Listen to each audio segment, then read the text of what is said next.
Magandang araw sa inyo lahat. Muli naman tayo nagbabalik para maghatid sa inyo ng panibagong video.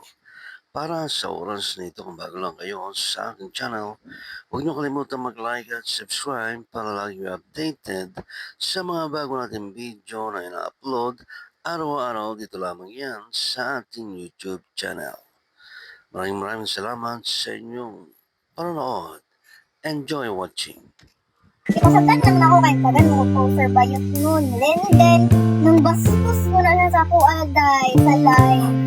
Nang bastos mo na siya niya. Isang bukan ko na mga friends sa iya ha, bakit magsige ko sa comment-comment na mga bastos ko mga friendship. Kaya paso ni mo dahil 10 years sa friendship para sa food, pakauwi, dahil live. Mautunog ka na.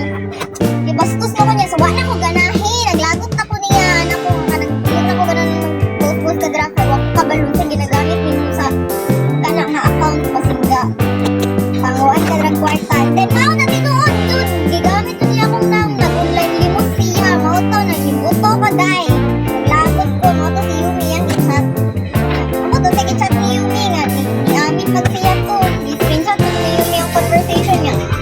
Makita niyo yung ba yung nagpahit-hit mas pangit yung background promise. And then, mauto, pag reveal sa iyong Facebook, isa ko yung isa ko amin. Ako ano siya nga ako. Mauto, nakita na ko taga-asa siya. Kabalo ko sa number sa iyong mama.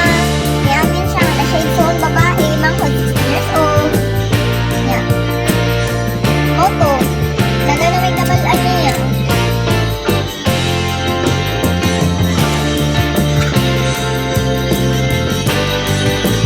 Itong taga-mati o.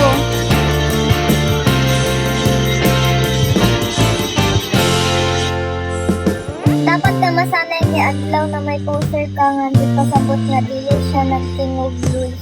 Ha?